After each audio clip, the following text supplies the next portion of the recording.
আসসালামু আলাইকুম দর্শক, আপনার 50, 60, 70, 80, 90 বছরের কবিরা গুনাহ কিভাবে মাফ করাবেন সে প্রসঙ্গে আজকের এই ভিডিওটি।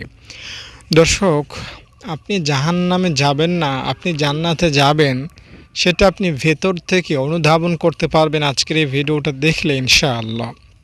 দর্শক, জাহান্নামে কোনো মমিন মুসলমান দুর্ভাগ্যবশত যদি চলেও যায়, তো জাহান্নামে যাওয়ার পর তার সাথে অনেক কিছু ঘটবে তাকে জান্নাতে নেয়ার জন্য।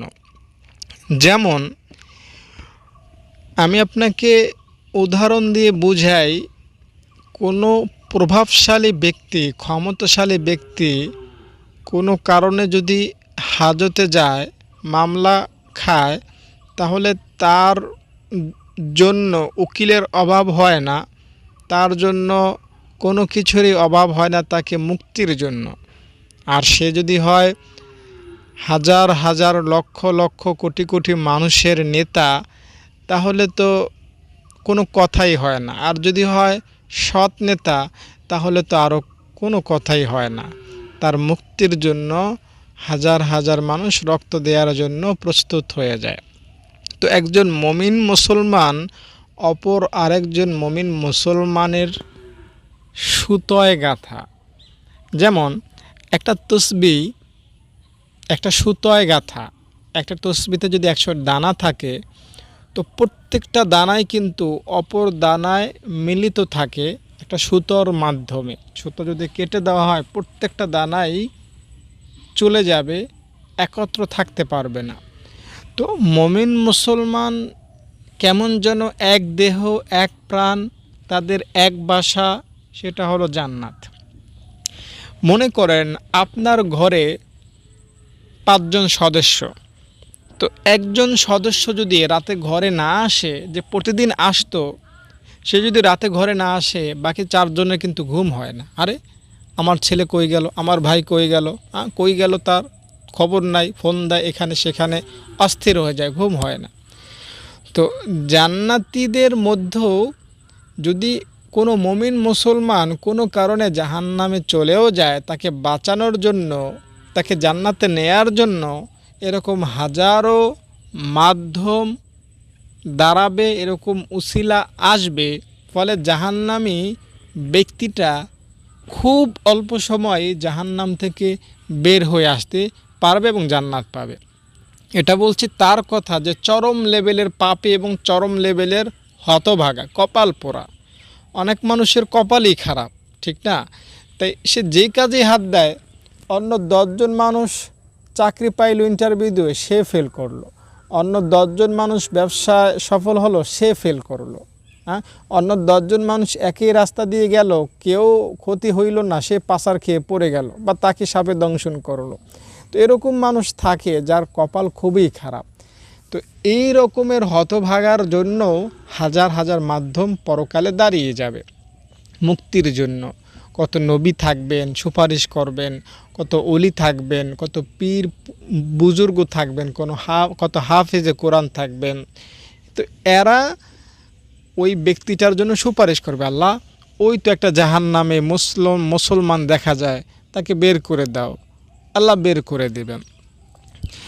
যদি কারো সুপারিশ ওই ব্যক্তিটা না পায়, সে জাহান্নামের অনেক গভীরে গেছে, কারো চোখেও পড়ে না, তো তাহলে আল্লাহ তাআলা নিজে তার কুদরতে হাত দিয়ে জাহান্নাম থেকে ওই ব্যক্তিটাকে বের করে জান্নাতে পৌঁছাবেন, যদি সে মুসলমান হয়, ইমানদার হয়। আর আরও সহজ করে বলি, কারো সুপারিশের দরকার নাই। আপনার চোখ, আপনার হাত পা, এগুলোই জাহান্নামে গিয়ে আপনার জন্য সুপারিশ করবে। তা কেমনে? মনে করেন আপনি কোনো না কোনো একদিন আল্লাহ তাআলার ভয়ে কেঁদেছিলেন, কিন্তু আপনার কপাল খারাপ, জাহান্নামে চলে গেলেন। তো আপনার চক্ষু জাহান্নামে বসে আল্লাহকে বলবে, আয় আল্লাহ, আয় রব, আমি সাক্ষী দিচ্ছি তোমার এই বান্দাটা যে জাহান্নামে পড়তেছে, এই বান্দাটা তোমার ভয়ে একবার কেঁদেছিল। চোখের এই পালক, চোখের এই পাপড়ি ওই দিন সুপারিশ করবে, আল্লাহ আমি চোখের পাপড়ি তোমার এই বান্দার চোখের পানিতে ভিজেছিলাম, যে পানিটা তোমার ভয়ে বের হয়েছিল। আল্লাহ আমি চোখের পাপড়ি, আমি চোখের চুল সাক্ষী দিচ্ছি, আল্লাহ তোমার এই বান্দাটা জীবনে একবার হইলেও তোমার জন্য কেঁদেছিল, তুমি এই বান্দাটাকে মাফ করে দাও। আল্লাহ তাআলা সেই দিন, হাদিসে এসেছে, এই চোখের এই পালকের সুপারিশের কারণে, এটা কি বলে, পাপড়ির সুপারিশের কারণে আল্লাহ তাআলা সেই দিন ওই জাহান্নামীটাকে জাহান্নাম থেকে বের করে জান্নাত দিয়ে দেবেন। বুঝতে পারছেন আল্লাহ তাআলা কত মেহেরবান হইলে পরে একটা চোখের পালক, একটা চোখের চুলের সাক্ষী গ্রহণ করে তাকে মাফ করে দেন। আল্লাহ তো এটাও বলতে পারতেন, আরে মিয়া চুপ থাকো, তুমি চোখের পলক কি বুঝো, হাত আছে, পা আছে, কত মানুষ আছে, কত সমাজবাসী ছিল, কেউ তার পক্ষে সাফাই গায় না, তুমি এসেছো তার পক্ষে সাফাই গাইতে। তো এটা তো আল্লাহ বলতে পারতেন, কিন্তু আল্লাহ তাআলা সেটা বলবেন না। আল্লাহ তাআলা বান্দার পক্ষে যে কোনো সাক্ষী গ্রহণ করবেন জান্নাতে নেয়ার জন্য, কিন্তু জাহান্নামে নেয়ার জন্য আল্লাহ তাআলা সাক্ষীকে খুব ভালোভাবে তল্লাশি করবেন। জান্নাত দেওয়ার জন্য বান্দাকে আল্লাহ তাআলা অনেক ছাড় দিবেন, সুযোগ দিবেন। তাই বলছি, আল্লাহ তাআলাকে রহিম হিসাবে জানুন। আল্লাহ আপনাকে দয়া করবেন, আল্লাহ আপনাকে অনুগ্রহ করবেন, আল্লাহ আপনাকে ক্ষমা করবেন। ওই হাসরের ময়দানে আপনাকে আল্লাহ তাআলা সূর্যের মাধ্যমে শাস্তি দিবেন, কবরে আপনাকে আল্লাহ তাআলা না খাইয়ে রাখবেন, সাপে দংশন করাবেন, ফেরেশতাদের মাধ্যমে হামাগুড়ি দিয়ে বাইরে দিবেন, জাহান্নামের মধ্যে ফেলে আপনাকে জাহান্নামের আগুন দিয়ে পুড়াবেন। এই কারণে কিন্তু আল্লাহ তাআলা আপনাকে বানান না, এটা আল্লাহ তাআলার উদ্দেশ্য বা মাকসাদ না। তবে হ্যাঁ, কেউ যদি আল্লাহ তাআলার নাফরমানি করে, কেউ যদি আল্লাহ তাআলাকে না মানে, তারা তো এই শাস্তি পাওয়ার যোগ্য, তারা তো ক্ষমা পাওয়ার কোনো অপশনই নেই তাদের। কিন্তু আমি আপনি তো ক্ষমার জন্য হন্য হয়ে তন্ন করে খুঁজি, তালাশ করি, আল্লাহ মাফ করো, কখন শবে কদর আসে মাপ চাই, শবে বরাত আসে মাপ চাই, রমজান আসে মাপ চাই, আরাফার সময় মাপ চাই, মহরমের সময় মাপ চাই, জুমার দিন মাপ চাই, বিপদে পড়লে মাপ চাই, কেউ আত্মীয় স্বজন মারা গেলে পরকালের কথা ভয় করে মাপ চাই। আর যারা ধর্মকে একটু বেশি পালন করি, নামাজ রোজা সব ঠিকঠাক, এদের মাপ চাওয়ার তো কোনো নেই। সকাল কোনটা সন্ধ্যা কোনটা সব সমান, সব সময় তারা মাপ চায়। তো এত যারা মাপ চায়, তো তাদেরকে আল্লাহ তাআলা জাহান্নামের শাস্তি দিবেন না ইনশাআল্লাহ। আল্লাহ তাআলা অনেক দয়ালু, আল্লাহ তাআলা অনেক মেহেরবান। আল্লাহ হলেন তাওয়াব। তাওয়াব মানে কি জানেন? যিনি বান্দাকে বারবার মাফ করেন, বারবার মাফ করেন যিনি, তিনি হলেন তাওয়াব। বারবার মাফ করতে পারেন যিনি, তিনি হলেন তাওয়াব। তিনি আপনাকে বারবার মাফ করতে জানেন, বারবার মাফ করতে পারেন। তাই আল্লাহ তাআলার কাছে বারবার ক্ষমা চান। দেখুন, ক্ষমা এই জিনিসটা খুব সহজ, এটা কঠিন কোনো বিষয় না। আপনার সারা জীবনের সকল গুনাহ মাফ পাওয়াটা আপনার জন্য খুব সহজ জিনিস। আমি আপনাকে একটা সহজ করে একটা কথা বলি দায়িত্ব নিয়ে। আপনি এখন যেই কাজটা করতে পারেন সবচাইতে সহজে, তার চাইতেও সহজে আপনি আপনার সারা জীবনের গুনাহ মাফ করাতে পারেন। বলবেন, হুজুর আমি তো আমার হাতটা উঠাইতে পারি সহজে। আপনার হাতটা যেমন সহজে উঠাইতে পারলেন, এর চাইতে সহজ করে আপনার গুনাহ আপনি মাফ করাতে পারেন আল্লাহ তাআলার দরবার থেকে। বলবেন, হুজুর আমি এখন বসা আছি, দাঁড়াইতে আমার কোনো সমস্যা হবে না, আমি দাঁড়াইতে পারবো, দাঁড়ানো আমার কাছে সহজ। বসা থেকে দাঁড়ানো যেমন সহজ, আপনার গুনাহ মাফ হওয়া তার চাইতে বেশি সহজ। আপনি বলবেন, হুজুর আমি এখন বাহিরে আছি, ঘরের মধ্যে গিয়ে খাটের মধ্যে শুয়ে থাকলে আমার ভালোই লাগবে, এটা আমার কাছে খুব সহজ জিনিস, কঠিন কোনো বিষয় না। তো বাহির থেকে ঘরে বিশ্রাম নেওয়াটা যত সহজ, আপনার সারা জীবনের গুনাহ মাফ করা তার চাইতে বেশি সহজ। বলবেন হুজুর, আমি তো এখন রাস্তায় হাঁটতেছি, তো আমি চাইলেই এখানে বসে পড়তে পারি। আপনি হাঁটা অবস্থায় বসে পড়াটা যতটা সহজ, আপনার গুনাহ মাফ করানো তার চাইতে বেশি সহজ। বলবেন হুজুর, আমার হাতে গ্লাস ভরা পানি আছে, আমি চাইলেই পুরা গ্লাস পানি খেয়ে নিতে পারি। তো আপনার গ্লাসের পানি পান করাটা, খেয়ে ফেলাটা আপনার কাছে যতটা সহজ আরামদায়ক, আপনার সারা জীবনের সকল গুনাহ মাফ করানো তার চাইতে বেশি সহজ। গুনাহ মাফ করানো অনেক সহজ। বলবেন হুজুর, আমি তো মাত্র শ্বাস ছাড়লাম, এখন শ্বাস নিলাম, শ্বাস নেওয়া ছাড়া এটা আমার কাছে খুব সহজ জিনিস, কখনোই কঠিন মনে হয় না। তো শ্বাস নিঃশ্বাস নেওয়া এবং ছাড়া যতটা সহজ, আপনার গুনাহ মাফ হওয়াটা তার চাইতে বেশি সহজ। মোট কথা, এক কথায় বলছি, দুনিয়াতে আপনার জন্য সহজ সস্তা যত কাজ আছে তার মধ্যে অন্যতম সবচেয়ে সহজ কাজ হলো আপনার গুনাহ মাফ করাতে পারেন আপনি খুব সহজে। এটা খুব সিম্পল। একটা উদাহরণ আপনাকে দেই। মুসা আলাইহিস সালাম বৃষ্টি চাইলেন আল্লাহর কাছে তার সম্প্রদায়কে নিয়ে। অনেক মানুষ এক বিল ভরে গেছে, মনে করেন সব মানুষকে নিয়ে আল্লাহর কাছে দোয়া করতেছে। আল্লাহ বললেন, মুসা যতই দোয়া করো কাজ হবে না আজকে। এখানে এমন একটা পাপী আছে 40 বছরে আমার কাছে একবারও মাপ চায় না, ওকে উঠে যাইতে বলো, তাহলেই আমি বৃষ্টি দিব। মুসা আলাইহিস সালাম বললেন, এখানে যে গুনাহ করেছো 40 বছরে মাপ চায় না আল্লাহর কাছে, তাড়াতাড়ি উঠে যাও, তোমার কারণে কিন্তু বৃষ্টি হচ্ছে না। তো ওই লোকটা উঠবে কিভাবে? উঠলে তো সবাই দেখে ফেলবে। আবার বসে থাকলেও মুসা আলাইহিস সালামের কাছে তার নাম আল্লাহ জানায় দিবে। তো না পারতেছে উঠতে, না পারতেছে বসে থাকতে হাজার হাজার মানুষের মধ্যে।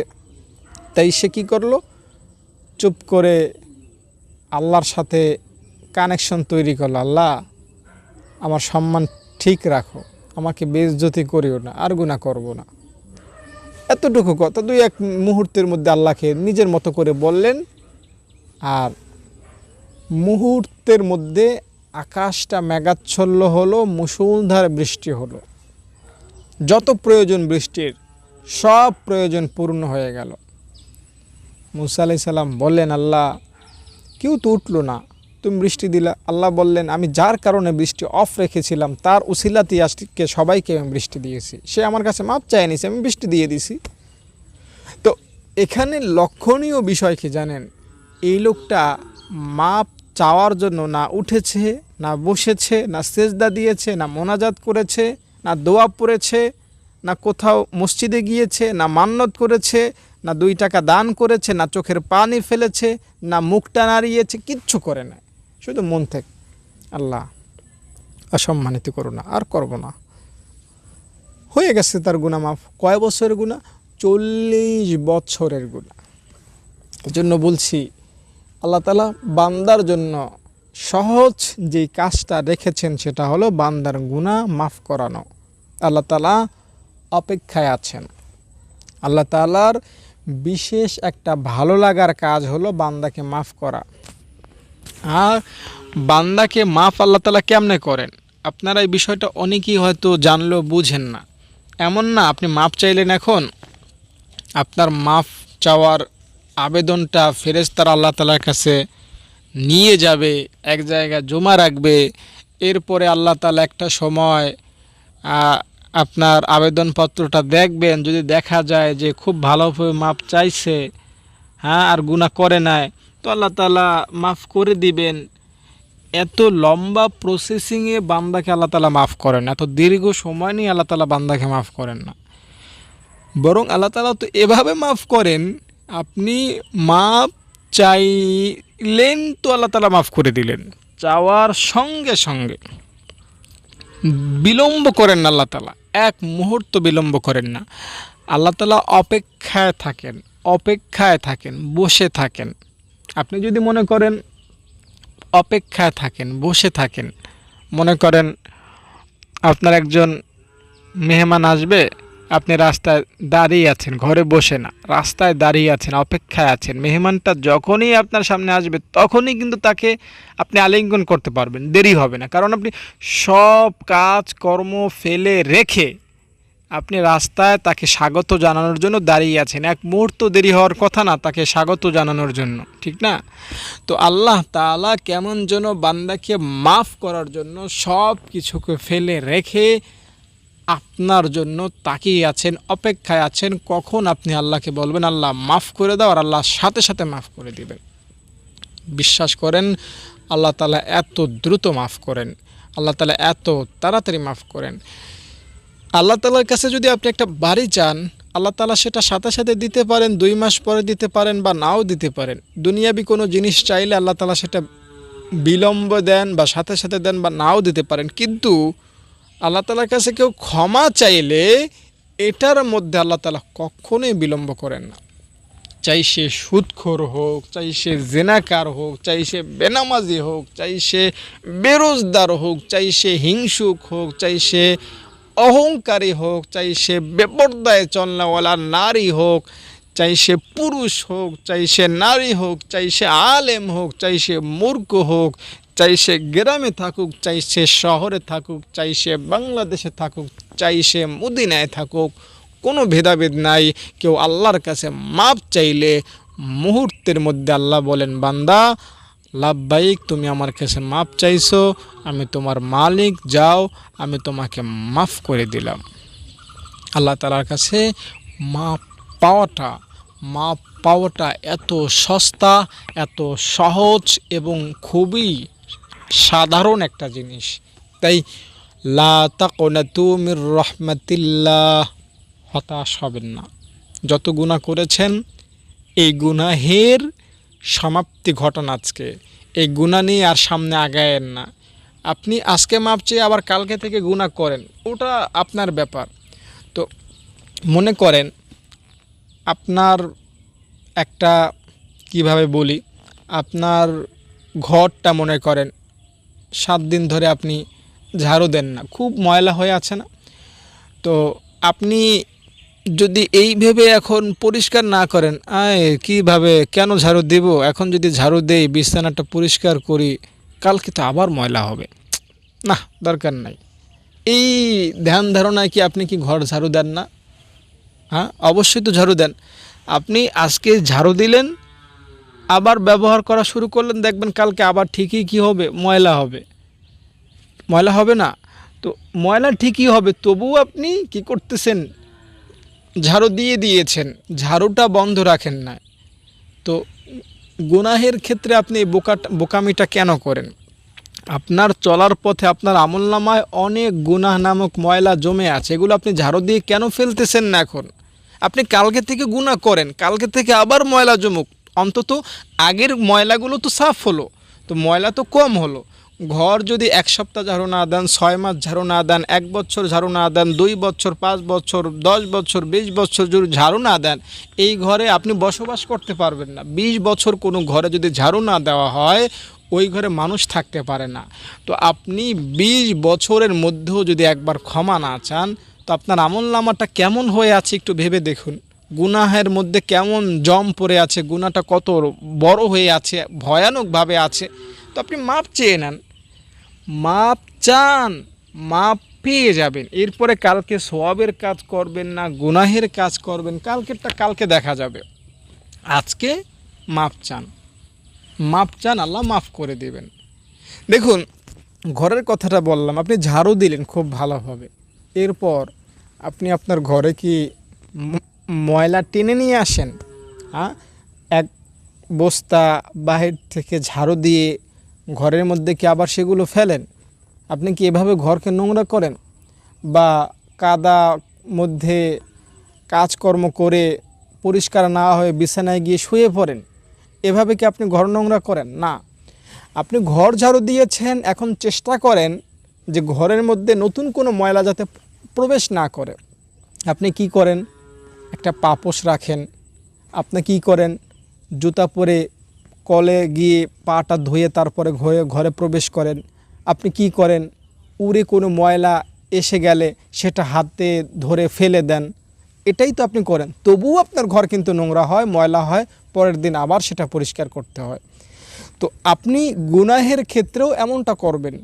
আপনি এখন মাপ চান, মাপ পেয়ে যাবেন মুহূর্তের মধ্যে মাপ পেয়ে যাবেন। এরপরে আপনি আপনার ঘরকে যেমন প্রোটেকশন দিচ্ছেন ময়লা থেকে, আপনি শয়তানকেও সেভাবে সতর্ক থাকবেন শয়তান থেকে। সতর্ক থাকা সত্ত্বেও আপনার দ্বারা 2-4টা গুনাহ হয়ে যেতে পারে, ওইটা কোনো ধর্তব্য না, ওইটা আল্লাহ এমনিই মাফ করে দিবেন। আপনি যদি 10টা গুনাহের সুযোগ পান, বুঝবেন ভালো করে, 10টা গুনাহের সুযোগ পাইলেন, 6টা করলেন না 4টা করলেন, মানে ম্যাক্সিমাম টাইমে আপনি শয়তানকে হারায়া দিলেন। তো আল্লাহ তাআলা এই যে 4টা সময় আপনি গুনাহের কাজ করলেন, আল্লাহ তাআলা এই গুনাহ কিন্তু এমনিতেই মাফ করে দিবেন, কারণ আপনি বেশিরভাগ সময় শয়তানকে পরাজিত করেছেন। এটা আপনার জন্য অনেক বড় ব্যাপার। তো এভাবে আপনি সামনের জীবনটা আগায়া নিয়ে যান। গুনাহ আমাদের একটা স্বাভাবিক জিনিস, ময়লা ধুলাবালি ঘাম ক্ষুধা এগুলো যেমন আমাদের স্বাভাবিক জিনিস, বিপদ দুঃখ সুখ হাসি কান্না এগুলো খুব স্বাভাবিক জিনিস, তো গুনাহও এরকম একটা স্বাভাবিক জিনিস। তাই গুনাহকে ভয় পাওয়ার কোনো কারণ নাই। আমাদের মালিক আছেন আল্লাহ, তিনি আমাদের গুনাহ মাফ করবেন। যার বাবার কোটি কোটি টাকা, ঠিক আছে, যার বাবার কোটি কোটি টাকা, সে কিন্তু কখনোই কি খাবে না খাবে সেটা নিয়ে ভয় থাকে না। অসুস্থ হলে কিভাবে ডাক্তার দেখাবে, কিভাবে একটা বাড়ি করবে, এগুলোর কোনো ভয়ই তার মধ্যে কাজ করে না। কোনো সন্দেহ সংশয় দুর্বলতা এগুলো তাকে ঘেরাও করে না, কারণ তার বাবার কোটি কোটি টাকা, চাইলেই খেতে পারে, চাইলেই ভালোটা খেতে পারে, চাইলেই ভালোটা পড়তে পারে, চাইলেই ভালো জায়গায় যেতে পারে। তো আমাদের আছেন একজন আল্লাহ, যার ক্ষমতার কোনো শেষ নাই। তিনি বলেছেন আমি গফফার, আমি বারবার ক্ষমা করতে পারি, আমি বড় ভুল ক্ষমা করতে পারি। তো আমাদের সামনে একজন মালিক আছেন, আমাদের রব আছেন। তো এমন একজন রব মালিক থাকা সত্ত্বেও কেন আমরা হতাশায় থাকব, কেন আমরা ভয়ে থাকব? ওই আল্লাহর কাছে মাপ চেয়ে নেন আর মাপ হাসিল করে নেন, ইনশাআল্লাহ পরকালে খুব সস্তায় সহজে জান্নাত পেতে পারবেন। দর্শক, যে কথাগুলো বললাম আপনাদের সাথে, আশা করি কথাগুলো বুঝতে পেরেছেন। মোট কথা হলো, গুনাহ মাফ করে জীবনটা পরকালের জন্য প্রস্তুত করুন। গুনাহ নিয়ে মইরেন না, এটা আপনার জন্য একটা ব্যর্থতা। গুনাহ নিয়ে থাকা, গুনাহ নিয়ে জীবন যাপন করা, এটা আপনার জন্য একটা ব্যর্থতা। আপনার যদি মনে করেন একটা কি বলে, একটা জায়গায় মনে করেন কোনো একটা কারণে কেটে গেল, আপনার হাতে কেটে গেল, অনেক জায়গা কেটে গেল, দেখতেছেন রক্ত পড়তেছে, তো আপনি কি হাতটা এভাবেই রেখে দিবেন? কি করবেন? প্রাথমিকভাবে নিজেই অপারেশন করবেন, নিজেই এটার পরিচর্যা করবেন, চিকিৎসা করবেন, রক্ত ধরে রাখবেন, কাপড় দিয়ে পেঁচিয়ে রাখবেন। এরপরে ডাক্তারের কাছে যাবেন, বলবেন, ডাক্তার সেটা সেলাই দিয়ে দেবে, ওষুধ দিবে। এভাবে আপনি রোগটা থেকে, এই কাঁটা থেকে পরিত্রাণ পাবেন আস্তে আস্তে, ঠিক না? তো আমরা যখন গুনাহ করে ফেলি, এই গুনাহটা নিয়েও আমাদের এরকম চিন্তা ভাবনা করা উচিত। হাত কেটে গেলে যেমন আমরা পরিচর্যা করি, পদক্ষেপ নেই, গুনাহ হয়ে গেলেও আমাদের পদক্ষেপ নেওয়া উচিত। কারণ হাত কেটে গেলে সর্বোচ্চ একটু শরীর দুর্বল হবে, কিন্তু গুনাহ থেকে গেলে আপনার এটা চরম ভোগান্তি হবে। আল্লাহ না করুন জাহান্নামও যাওয়া লাগতে পারে দুর্ভাগ্যবশত। তাই গুনাহ রাখবেন না। গুনাহ মাফ করানো যেহেতু সস্তা সহজ, তাই আপনি কেন গুনাহ মাফ করাবেন না, কেন গুনাহ নিয়ে বসে থাকবেন? তাই মাপ চান। গুনাহ মাফের হাজারো পন্থা উপায় রয়েছে, যেমন আস্তাগফিরুল্লাহ বললে গুনাহ মাফ হয়, লা হাওলা ওয়ালা কুওয়াতা ইল্লা বিল্লাহ বললে গুনাহ মাফ হয়। এরপরে আপনি যদি দান করেন গুনাহ মাফ হবে। আপনি যদি সৎ কাজের আদেশ করেন, অসৎ কাজের নিষেধ করেন, তো এতেও আপনার গুনাহ মাফ হবে। আপনি যদি উজু করেন, এতেও আপনার গুনাহ মাফ হবে। আপনি যদি আজান শেষে এই দোয়াটা পড়েন, আশহাদু আল্লা ইলাহা ইল্লাল্লাহু ওয়াহদাহু লা শারীকা লাহু ওয়া আশহাদু আন্না মুহাম্মাদান আবদুহু ওয়া রাসূলুহু রাদিতু বিল্লাহি রাব্বা ওয়া বিল ইসলামি দীনা ওয়া বি মুহাম্মাদিন সাল্লাল্লাহু আলাইহি সাল্লাম নাবিয়্যা ওয়া রাসূলা। এই দোয়াটা যদি আজান শেষে একবার পড়েন তো আপনার গুনাহ মাফ হবে। এছাড়াও সূরা ফাতিহার শেষে যদি আমিন বলেন আপনার গুনাহ মাফ হবে। রুকু থেকে উঠে যদি বলেন রব্বানা লাকাল হামদ হামদান কাসীরান তাইয়্যিবান মুবারাকান ফীহ, গুনাহ মাফ হয়ে যাবে। এছাড়াও আরও অনেক মাধ্যমে দর্শক গুনাহ মাফ হয়। যেমন খাওয়ার পরে যদি দোয়া পড়েন গুনাহ মাফ হবে। হজ করলে গুনাহ মাফ হয়। সুবহানাল্লাহ, আলহামদুলিল্লাহ, আল্লাহু আকবার এগুলো পড়লে গুনাহ মাফ হয়।